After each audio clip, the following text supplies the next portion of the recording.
Na atual circunstância, para Michele Bolsonaro, se eu fosse analista de mídia, né, dela, etc., eu diria que para ela esse tipo de fato é mais positivo do que negativo. Ou seja, ela causar isso, se mostrar indignada, né, ter alguém, no caso, por mais seja um amigo dela defendendo ela, etc. e tal, isso, na verdade, pesa positivamente para ela, até porque o que acontece com a Michelle desde o começo de tudo isso é que ela tenta se desvencilhar do marido, né? Quando surgiu as denúncias de que o Bolsonaro estava tentando reaver a todo custo joias, né, um pacote de joias na Receita Federal do Aeroporto Internacional de Guarulhos, né, e que as joias eram para. Inicialmente, a divulgação era que as joias tinham sido para Michele, né, exatamente. Houve, inclusive, estremecimento do casal, né? O pessoal que está cobrindo o dia a dia, a situação mostrou que ela ficou muito irritada.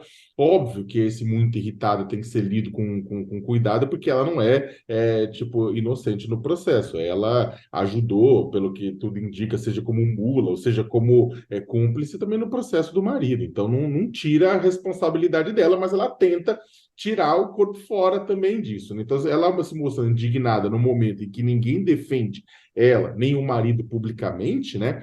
E aí colocando, porque, gente, vamos colocar da seguinte forma: chamar o Bolsonaro de golpista e chamar o Bolsonaro de genocida não tem o mesmo impacto do que chamar o Bolsonaro de ladrão de joias, principalmente num público que é muito caro para a Michelle, que é o público evangélico.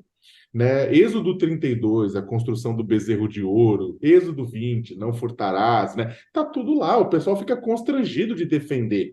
Uma coisa é defender, não, Bolsonaro não foi responsável pelos 700 mil mortes, não, Bolsonaro não foi responsável pelo golpe do 8 de janeiro. Agora, ser pego com a mão na botija quando está tentando vender joias que pertencem à União, é difícil, né, de gerar atração de defesa, inclusive para os próprios seguidores. Nas redes sociais, a gente tem visto, só para finalizar, encaixando com o Carluxo, o que a gente tem visto nos últimos dias é uma defesa nas redes sociais que parece partir em número de postagens, da própria máquina de guerra bolsonarista, ou do núcleo muito duro, ou dos próprios contratados.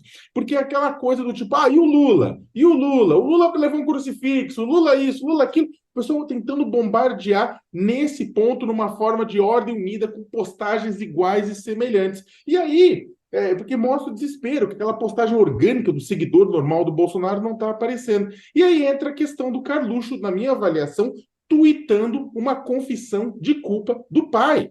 Ele traz lá na discussão, falou: olha que a portaria, tanto como se as pessoas não soubessem que uma portaria, tipo, ela é claro que ela pode ser revogada em entendimento por decisões do Tribunal de Contas da União, que da União tinha deixado claro que os presentes desse valor não pertencem à pessoa, pertencem ao Brasil. Né? Ou seja, eles sabiam que estavam fazendo bobagem, tanto é que tentaram entrar com joias na surdina, tanto é que na decisão do Alexandre de Moraes aparece o Mauro Cid praticamente falando que sabia que estava fazendo coisa errada, mas era 120 mil reais, aí ha, ha, ha, ha, ha, sabe? Ou seja, eles estavam zoando com a cara dos brasileiros. Estava muito claro que esse comportamento do Carluxo agora, com essa postagem dele, é uma mensagem para aplacar o coração do rebanho bolsonarista que perdeu o seu pastor e de repente ficou sem pasto.